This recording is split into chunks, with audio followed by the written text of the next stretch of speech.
Welcome to our channel target for judiciary. आज हम start करते हैं बीएनएसएस का चैप्टर 13 का सेक्शन 187। 187 बात करता है जब 24 घंटे के अंदर अन्वेषण पूरा ना किया जा सके तब प्रक्रिया, यानी जब विद इन 24 आवर्स के अंदर जो है इन्वेस्टिगेशन कंप्लीट नहीं किया जा सकता है तब उसका प्रोसेस क्या होगा। इसके रिगार्डिंग सब सेक्शन फर्स्ट कहता है जब कभी कोई व्यक्ति गिरफ्तार किया गया है और अभिरक्षा में निरुद्ध है, यानी कि कस्टडी में इसको डिटेन किया गया है और यह प्रतीत हो कि अन्वेषण धारा 58 द्वारा नियत 24 घंटे की अवधि के अंदर पूरा नहीं किया जा सकता है, यानी जब किसी व्यक्ति को गिरफ्तार किया गया है और वो कस्टडी में डिटेन किया गया है और यह प्रतीत होता है कि अन्वेषण जो इन्वेस्टिगेशन है वो धारा 58 द्वारा नियत जो है 24 घंटे के अंदर जो है अवधि के अंदर पूरा नहीं किया जा सकता, यानी जो अन्वेषण है वो जो है 24 घंटे के अंदर पूरा नहीं किया जा सकता है और यह विश्वास करने के लिए आधार है कि अभियोग या इतला जो है दृढ़ आधार पर है, तब पुलिस थाने का भारसाधक अधिकारी यानी ऑफिसर इन चार्ज या यदि अन्वेषण करने वाला पुलिस अधिकारी उप निरीक्षक से निम्नतर पंक्ति का नहीं, यानी सब इंस्पेक्टर की रैंक से नीचे का नहीं है, कोई ऑफिसर जो है जो कि सब इंस्पेक्टर की रैंक से नीचे का नहीं होना चाहिए, तो वह निकटतम मजिस्ट्रेट को इसमें इसके पश्चात विहित डायरी की मामले से संबंधित प्रविष्टियों की एक प्रतिलिपि भेजेगा, यानी कि उसकी एक कॉपी भेजेगा और साथ ही अभियुक्त व्यक्ति को भी उस मजिस्ट्रेट के पास भेजेगा। सबसेक्शन फर्स्ट ही कहता है कि जब किसी व्यक्ति को गिरफ्तार किया जाता है और उसे कस्टडी में निरुद्ध है यानी डिटेन है और धारा 58 द्वारा जो है उसकी जो इन्वेस्टिगेशन है 24 घंटे के अंदर कंप्लीट नहीं हो पा रहा है और ऑफिसर इन चार्ज जो है उसके पास ये जो है कि एक मतलब क्रेडिबल इन्फॉर्मेशन है, यानी कि विश्वसनीय आधार है, इतला जो है कि दृढ़ आधार पर मिली है, तब ऐसी कंडीशन में जो पुलिस थाने का जो भारसाधक अधिकारी है या कोई अदर जो इन्वेस्टिगेटिंग ऑफिसर है बट वो सब इंस्पेक्टर की रैंक से नीचे का नहीं होना चाहिए, तो उसकी वो एक जो कॉपी होगी वो तैयार करेगा और जो नियरेस्ट मजिस्ट्रेट है उसके पास भेज दिया जाएगा प्रतिलिपि की कॉपी, और वो जो अक्यूज्ड पर्सन है उसको जो है मजिस्ट्रेट के पास भेजेगा। सबसेक्शन 2 कहता है वह मजिस्ट्रेट जिसके पास सबसेक्शन 2 ये कहता है कि वह मजिस्ट्रेट जिसके पास अभियुक्त व्यक्ति इस धारा के अधीन भेजा जाता है, यानी 187 के तहत जो है किसी अक्यूज्ड को मजिस्ट्रेट के पास भेजा जाता है, यह विचार किए बिना चाहे उस मामले के विचारण की उसे अधिकारता हो या ना हो, यानी कि जो मजिस्ट्रेट है उसके पास ऐसी जुडिक्शन हो या ना हो, अभियुक्त व्यक्ति पर विचार करने के पश्चात कि क्या ऐसा व्यक्ति जो है जमानत पर नहीं छोड़ा गया है या उसकी जमानत रद्द कर दी गई है, अभियुक्त का ऐसी अभिरक्षा में जैसा वह मजिस्ट्रेट ठीक समझे इतनी अवधि के लिए जो कुल मिलाकर पूर्णतः या भागतः 15 दिन से अधिक ना होगी, यानी जब 187 के तहत जब किसी पुलिस ऑफिसर्स के द्वारा किसी अक्यूज्ड पर्सन को डिटेन किया जाता है, निरुद्ध किया जाता है, तो 24 घंटे के अंदर जो है मजिस्ट्रेट के पास उसे भेजा जाएगा। और सबसेक्शन 2 ये बात करता है जो ऐसा मजिस्ट्रेट है चाहे उसके पास ऐसा जुडिक्शन हो या ना हो, वो इस बात पर विचार करने के पश्चात कि जो ऐसा अक्यूज्ड पर्सन है उसे जमानत पर कि क्या ऐसे व्यक्ति को जमानत पर नहीं छोड़ा गया, यानी कि पहले ही उसे जमानत पर नहीं छोड़ा गया है या उसकी जमानत रद्द कर दी गई है, तो अभियुक्त का ऐसी अभिरक्षा में जैसा वह मजिस्ट्रेट ठीक समझे, यानी जैसा भी मजिस्ट्रेट को ठीक लगता है पूर्णतः या भागतः, यानी कि पूरा का पूरा या उसका पार्शली 15 दिन से अधिक ना होगा, यानी जो पुलिस कस्टडी में भेजा जाएगा वो 15 दिन से अधिक का ना होगा। फिर इसके बाद बात बोली गई है कि उपधारा 3 जो 187 का सबसेक्शन 3 है, उपधारा 3 में उबंधित यथास्थिति 60 दिन या 90 दिनों की उसकी निरुद्ध अवधि में से पहले 40 दिन या 60 दिन के दौरान किसी भी समय निरुद्ध किया जाना समय समय पर प्राधिकृत कर सकता है, यानी 60 दिन का जो पुलिस ऑफिसर्स के पास टाइम है वो किस कंडीशन में होता है, तो जब किसी अपराधी ने जो है ऐसा कोई ऑफेंस किया है जहाँ पर जिसकी सज़ा जो है 10 साल से कम की है, तो वहाँ पर पुलिस ऑफिसर्स के पास इन्वेस्टिगेशन करने का जो टाइम पीरियड होता है वो 60 दिन का होता है। और जब कोई ऐसा ऑफेंस किया गया है जिसमें कि जो सज़ा है वो 10 साल से ज़्यादा या आजीवन कारावास या मृत्युदंड से दंडनीय है, तो वहाँ पर पुलिस ऑफिसर्स के पास जो है इन्वेस्टिगेशन का टाइम यानी अन्वेषण का जो अधिकार है वो 90 दिनों का होता है। तो उसके बाद यही बात बोली गई है कि जब 60 दिन का टाइम पीरियड है इन्वेस्टिगेशन का, तो ऐसी कंडीशन में पहले 40 दिन में आप जो है जो पुलिस कस्टडी है वो पहले स्टार्टिंग के 40 दिन में ही मांगा जाना चाहिए, 15 दिन का। और यदि जो पनिशमेंट ज़्यादा है, यानी कि 10 साल या लाइफ आजीवन कारावास या फिर मृत्युदंड से दंडनीय कोई अपराध किया गया है जिसमें इन्वेस्टिगेशन टाइम पीरियड जो है 90 दिन का है, तो उसके स्टार्टिंग के यानी कि जो प्रारंभ के 60 दिन हैं उसके दौरान ही पुलिस को पुलिस कस्टडी की डिमांड की जानी चाहिए, ये बात बोली गई है।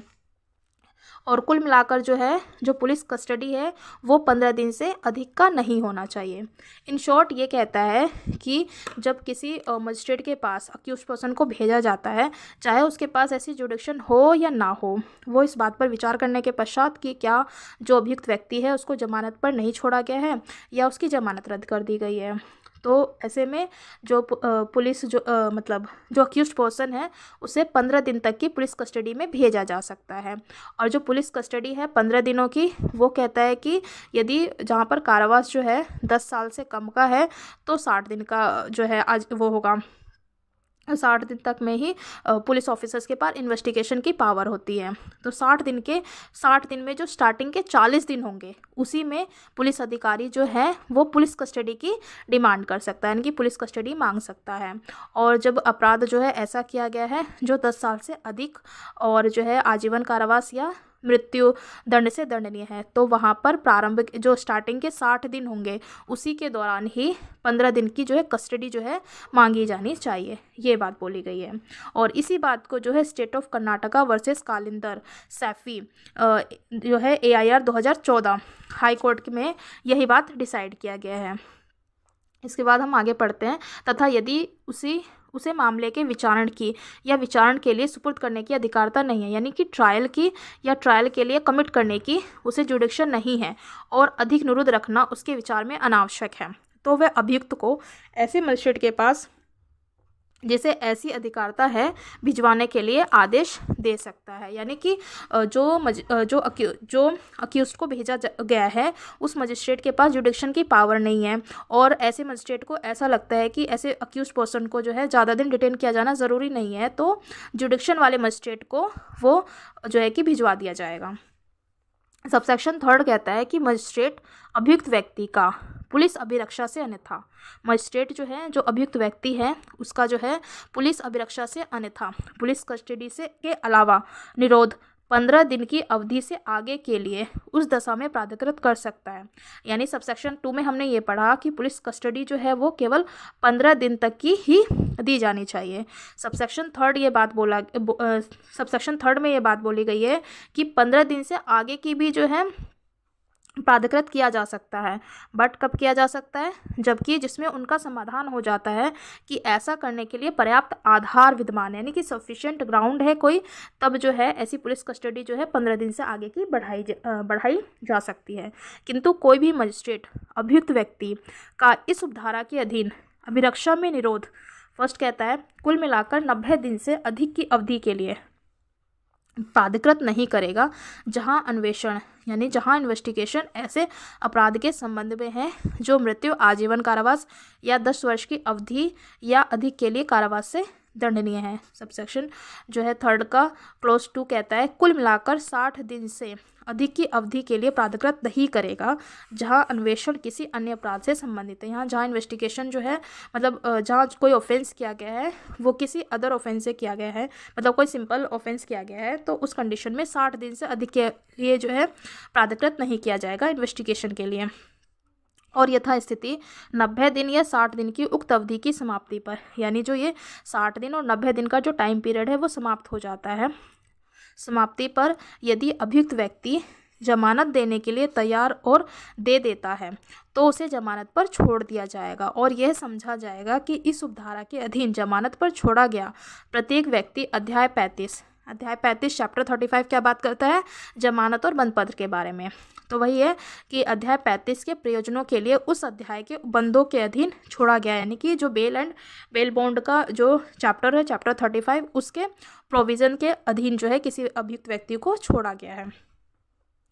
यानी ये कहता है ना सब सेक्शन 2 में कि जो पुलिस कस्टडी है वो 15 दिन तक ही दी जा सकती है, और उसमें 60 या 90 दिन का मैंने क्लियर कर दिया है पहले ही। तो उसके बाद ये बात बोली गई है कि 15 दिन की जो पुलिस कस्टडी है उसे आगे का भी बढ़ाया जा सकता है यदि पर्याप्त आधार विद्यमान है, लेकिन कितनी आगे बढ़ाई जा सकती है इसके बारे में कोई मेंशन नहीं किया गया है। और जो CRPC के प्रोविजंस में जो है पहले जो स्टार्टिंग के 40 और 60 डेज़ का जो टाइम था कि इतने दिन के अंदर ही जो 15 दिन की पुलिस कस्टडी है उसकी मांग की जानी चाहिए, ये बात जो है CRPC में मेंशन नहीं थी, ये BNSS में नया जोड़ा गया है। और सब सेक्शन 4 कहता है कोई मजिस्ट्रेट इस धारा के अधीन किसी अभियुक्त का पुलिस अभिरक्षा में निरोध तब तक प्राधिकृत नहीं करेगा जब तक कि अभियुक्त उसके समक्ष पहली बार और तत्पश्चात हर बार जब तक अभियुक्त जो है पुलिस की अभिरक्षा में रहता है, यानी कि जब तक जो है पुलिस की अभिरक्षा में कोई व्यक्ति रहता है व्यक्तिगत रूप से पेश नहीं किया जाता है, किंतु मजिस्ट्रेट अभियुक्त के या तो व्यक्तिगत रूप से या श्रव्य दृश्य इलेक्ट्रॉनिक साधनों द्वारा यानी कि ऑडियो वीडियो इलेक्ट्रॉनिक मीन्स द्वारा पेश किए जाने पर न्यायिक अभिरक्षा में निरोध को और बढ़ा सकता है। यानी कि किसी जो अभियुक्त व्यक्ति है वो ऑडियो वीडियो के द्वारा भी पुलिस जो है कि उसकी जो है जुडिशल कस्टडी को दिखा सकती है। मतलब वहाँ पर यह है कि इलेक्ट्रॉनिक साधनों द्वारा जो है उसे पेश किया जाने पर जो है जो मजिस्ट्रेट है उसकी जो जुडिशल कस्टडी होगी उसको बढ़ाया जा सकता है। सबसेक्शन 5 कहता है कोई द्वितीय वर्ग मजिस्ट्रेट यानी कि सेकंड क्लास जुडिशल मजिस्ट्रेट जो उच्च न्यायालय द्वारा इस निमित्त विशेषता सशक्त नहीं किया गया है, यानी कि वो ऑथराइज नहीं किया गया है, पुलिस की अभिरक्षा में निरोध प्राधिकृत नहीं करेगा। यानी पुलिस की कस्टडी में जो सेकंड क्लास जुडिशल मजिस्ट्रेट है वो प्राधिकृत नहीं कर सकता है। ये प्री में क्वेश्चन पूछा जाता है कि क्या सेकंड क्लास जुडिशल मजिस्ट्रेट जो है किसी भी अक्यूज्ड की जो कस्टडी है पुलिस कस्टडी है तो क्या वो पुलिस कस्टडी दे सकता है, तो आंसर है नहीं। क्यों? क्योंकि उसे हाई कोर्ट द्वारा अभी जो है विशेषता सशक्त नहीं किया गया है, यदि एम्पावर नहीं किया गया है तो नहीं कर सकता है। स्पष्टीकरण में बात बोली गई है कि स्पष्टीकरण फर्स्ट कहता है शंकाएं दूर करने के लिए इसके द्वारा यह घोषित किया जाता है कि उपधारा 3 में या विनिर्दिष्ट अवधि समाप्त हो जाने पर, यानी कि उपधारा 3 में क्या बात बोली गई है वही 60 और 90 डेज वाला, तो अवधि समाप्त हो जाने पर अभियुक्त व्यक्ति तब तक अभिरक्षा में निरुद्ध रखा जाएगा जब तक कि वह जमानत नहीं देता है। और स्पष्टीकरण 2 कहता है यदि यह प्रश्न उठता है कि क्या कोई अभियुक्त व्यक्ति मजिस्ट्रेट के समक्ष पेश किया गया था और जैसा कि उपधारा 4 के अधीन अपेक्षित है, यानी कि किसी अक्यूज्ड पर्सन को मजिस्ट्रेट के सामने पेश किया गया था, तो अभियुक्त व्यक्ति की पेशी को यथास्थिति निरोध प्राधिकृत करने वाले आदेश पर उसके हस्ताक्षर से या मजिस्ट्रेट द्वारा अभियुक्त व्यक्ति की श्रव्य दृश्य इलेक्ट्रॉनिक साधनों द्वारा पेशी के बारे में प्रमाणित आदेश द्वारा साबित किया जा सकता है। यानी कि जो अक्यूज्ड पर्सन है उसको जो है मजिस्ट्रेट के समक्ष जो पेश किया गया है और यदि उसको ऑडियो वीडियो माध्यम के द्वारा उसे पेश किया गया है तो फिर जो है कि उसके इलेक्ट्रॉनिक साधनों द्वारा जो है ऐसी पेशी को साबित किया जा सकता है। और यदि वो जो है कि उसको प्रोड्यूस किया गया है यानी कोर्ट के सामने जो है कि आकर जो है कि इसमें पेशी की गई है तो फिर वहाँ पर उसके हस्ताक्षर द्वारा जो है साबित किया जाएगा प्रमाणित किया जाएगा। परंतु प्रोवाइजो कहता है परंतु 18 वर्ष से कम आयु की महिला की दशा में किसी मतलब यदि कोई जो अक्यूज्ड पर्सन है वो फीमेल है और जिसकी की एज 18 साल से कम की है तो उस कंडीशन में परंतु 18 वर्ष से कम आयु की महिला की दशा में किसी प्रतिप्रेषण गृह या मान्यता प्राप्त सामाजिक संस्था की अभिरक्षा में निरोध किए जाने को प्राधिकृत किया जाएगा। यानी 18 ईयर से कम की है कोई फीमेल तो फिर उस ऐसी कंडीशन में जो है उसको रिमांड होम में यानी कि प्रतिप्रेषण गृह या फिर रिकॉग्नाइज जो सोशल इंस्टीट्यूट होते हैं यानी मान्यता प्राप्त जो सामाजिक संस्थाएं होती हैं ऐसे में ऐसी फीमेल को जो है कि भेज दिया जाएगा। सेकंड प्रोवाइजो कहता है परंतु यह और कि किसी व्यक्ति को केंद्र सरकार या राज्य सरकार द्वारा न्यायिक अभिरक्षा या जेल के रूप में घोषित स्थान के अधीन पुलिस अभिरक्षा या जेल में पुलिस थाने से भिन्न स्थान पर अभिरक्षा में नहीं रखा जाएगा। इन शॉर्ट ये कहता है कि जहाँ पर जो जुडिशल कस्टडी है यानी जेल में रखा जाना है जो कि केंद्र सरकार या राज्य सरकार द्वारा जो कहा गया है कि ये जुडिशल कस्टडी है तो वहीं पर ही किसी अक्यूज्ड को रखा जाएगा, इनके अलावा किसी अदर प्लेस पे नहीं रखा जाएगा। सबसेक्शन 6 कहता है उपधारा 1 या उपधारा 5 में किसी बात के होते हुए भी पुलिस थाने का बाहर साधक अधिकारी या अन्वेषण करने वाला पुलिस अधिकारी या तो पुलिस थाने का जो ऑफिसर इंचार्ज है वो, या इन्वेस्टिगेशन करने वाला पुलिस अधिकारी। यदि उप निरीक्षण से निम्नतर पंक्ति का नहीं, यानी सब इंस्पेक्टर की रैंक से नीचे का नहीं है, तो जहाँ न्यायिक मजिस्ट्रेट ना मिल सकता हो वहाँ पर जो है जुडिशल मजिस्ट्रेट यदि नहीं मिल सकता है तो वहाँ कार्यपालक मजिस्ट्रेट को, जिसको मजिस्ट्रेट की शक्तियाँ प्रदान की गई, यानी एग्जीक्यूटिव मजिस्ट्रेट के पास जिसको कि मजिस्ट्रेट की शक्तियाँ प्रदान की गई है, इसके पश्चात विहित डायरी की मामले से संबंधित प्रविष्टियों की एक प्रतिलिपि भेजेगा। जो विहित डायरी है जो से रिलेटेड जो भी मैटर्स हैं उसकी एक कॉपी भेजेगा और साथ ही अभियुक्त व्यक्ति को भी कार्यपालक मजिस्ट्रेट के पास भेजेगा। और तब ऐसा कार्यपालक मजिस्ट्रेट लेखबद्ध किए जाने वाले कारणों से किसी अभियुक्त व्यक्ति का ऐसी अभिरक्षा में निरोध, जैसा वह ठीक समझे, ऐसी अवधि के लिए प्राधिकृत कर सकता है जो कुल मिलाकर 7 दिन से अधिक ना हो, और ऐसे प्राधिकृत निरोध की अवधि के समाप्ति पर उसे जमानत पर छोड़ दिया जाएगा, किंतु उस दशा में नहीं जिसमें अभियुक्त व्यक्ति के आगे और निरोध के लिए आदेश ऐसे मजिस्ट्रेट द्वारा किया गया है जो ऐसा आदेश करने के लिए सक्षम है। और जहां ऐसे आगे और निरोध के लिए आदेश किया जाता है वहां वह अवधि जिसके दौरान अभियुक्त व्यक्ति इस उपधारा के अधीन किसी कार्यपालक मजिस्ट्रेट के आदेशों के अधीन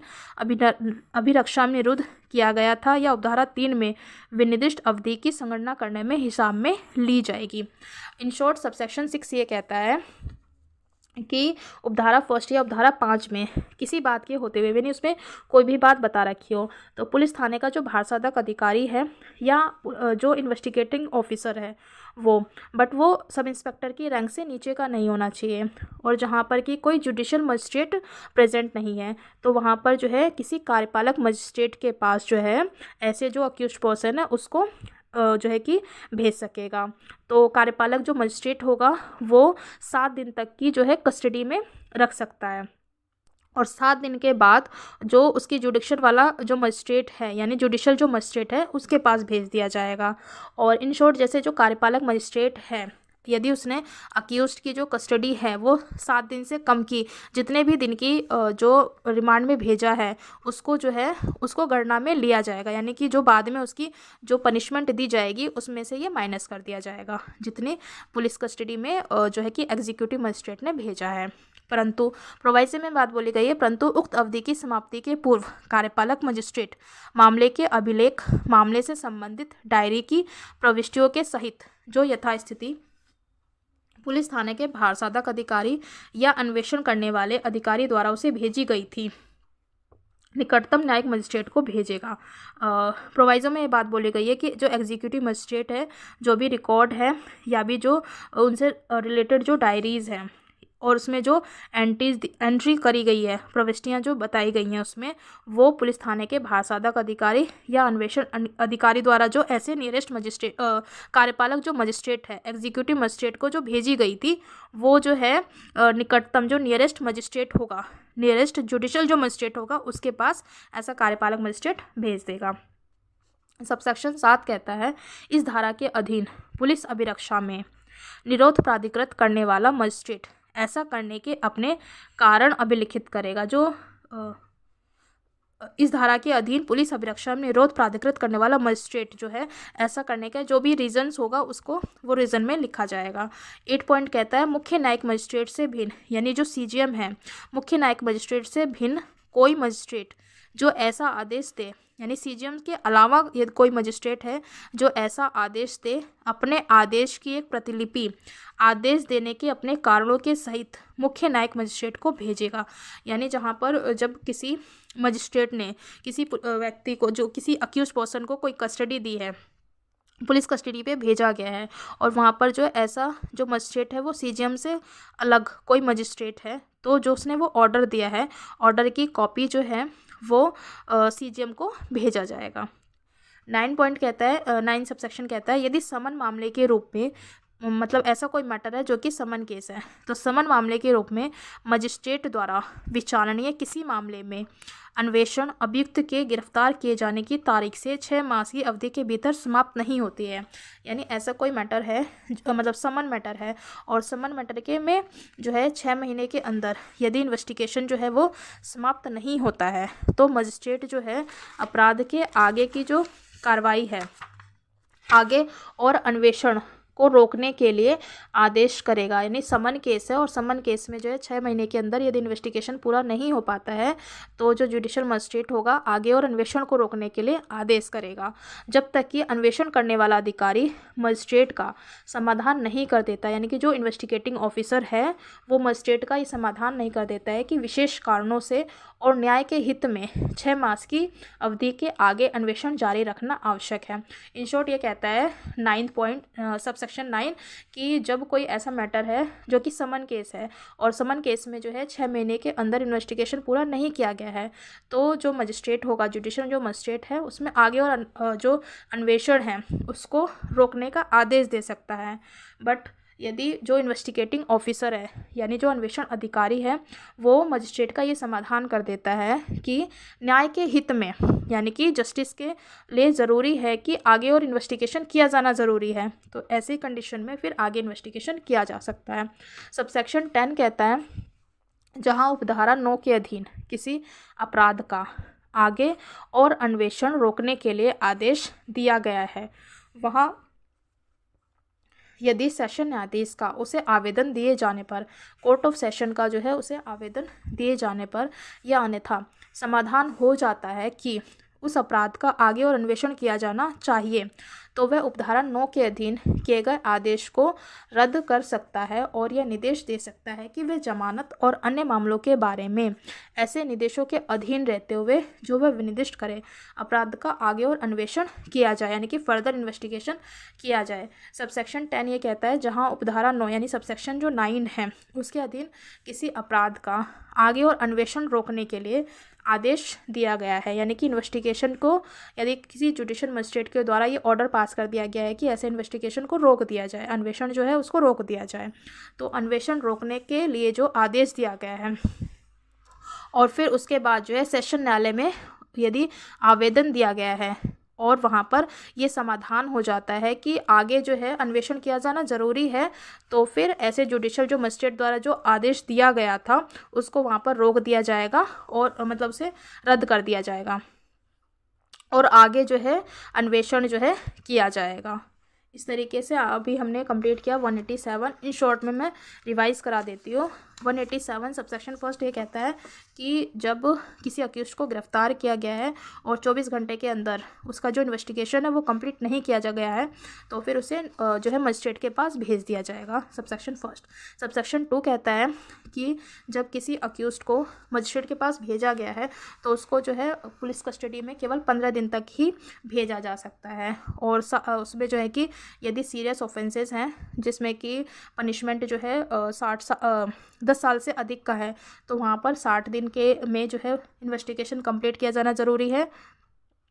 जब मतलब सीरियस ऑफेंस है यानी कि जहाँ पर डेथ पेनल्टी या लाइफ इम्प्रिजनमेंट या 10 साल से ज़्यादा का है तो वहाँ पर 90 दिनों के अंदर इन्वेस्टिगेशन पूरा किया जाना ज़रूरी है। और जहाँ पर ऑफेंस जो है कम सीरियस है यानी कि जो है कि 10 साल से कम का कोई ऑफेंस किया गया है तो वहाँ पर 60 दिनों के अंदर जो है इन्वेस्टिगेशन कंप्लीट किया जाना ज़रूरी है। सबसेक्शन 3 ये कहता है कि जो है कि जो 15 दिन की जो टाइम पीरियड था उसके आगे भी बढ़ाया जा सकता है, यानी कि जो पुलिस कस्टडी है वो 15 दिन से आगे की भी बढ़ाई जा सकती है यदि उसका कोई पर्याप्त आधार है तो। और सबसेक्शन 4 कहता है कि कोई मजिस्ट्रेट जो है पुलिस अभिरक्षा में तब तक प्राधिकृत नहीं करेगा, मतलब उसको जो है कि कोर्ट में जो है उसकी पेशी कराई जाएगी, चाहे उसकी जो है कि स्वयं को उसे प्रोड्यूस किया जाएगा या फिर ऑडियो वीडियो के माध्यम से उसको जो है कि न्यायालय में पेश किया जाएगा। सबसेक्शन 5 कहता है कि सेकंड क्लास जुडिशियल मजिस्ट्रेट को जो है ऐसी पुलिस कस्टडी दिया जाना जो है कि मतलब सेकंड क्लास जुडिशियल मजिस्ट्रेट है जो है वो पुलिस की कस्टडी को ऑथराइज नहीं कर सकता, मतलब पुलिस कस्टडी नहीं दे सकता है। सबसेक्शन 6 कहता है कि जहाँ पर कोई जुडिशियल मजिस्ट्रेट जो है प्रेजेंट नहीं है तो वहाँ पर एग्जीक्यूटिव मजिस्ट्रेट भी जो है कि किसी अक्यूज्ड पर्सन का जो है कि पुलिस कस्टडी में दे सकता है। और सबसेक्शन 7 कहता है कि जो पुलिस कस्टडी में भेजा गया है तो उसे जो है अपने रीजंस को बताना होगा। और 8 पॉइंट कहता है कि जब सीजीएम के अलावा कोई मजिस्ट्रेट है तो के द्वारा कोई ऐसा ऑर्डर दिया गया है तो उसे ऑर्डर की एक कॉपी जो है वो सीजीएम को भेजना होगा। 9 पॉइंट कहता है, सबसेक्शन 9 ये कहता है कि जब किसी समन मामला है और समन मामले में 6 महीने के अंदर कोई इन्वेस्टिगेशन कंप्लीट नहीं किया गया है तो ऐसे कंडीशन में जो है इन्वेस्टिगेशन को जो है आगे फर्दर इन्वेस्टिगेशन के लिए रोका जा सकता है। बट यदि कोई पुलिस ऑफिसर जो है यदि समाधान कर देता है तो आगे जो है 6 महीने के बाद भी इन्वेस्टिगेशन जारी किया जा सकता है। और सबसेक्शन 10 ये कहता है कि आगे जो है यदि किसी जुडिशल मजिस्ट्रेट द्वारा जो अन्वेषण को रोक दिया गया था तो वो सेशन न्यायालय द्वारा जो है आगे और अन्वेषण का आदेश दिया जा सकता है। आपको अच्छा लगा हो तो please like share and subscribe. Thank you.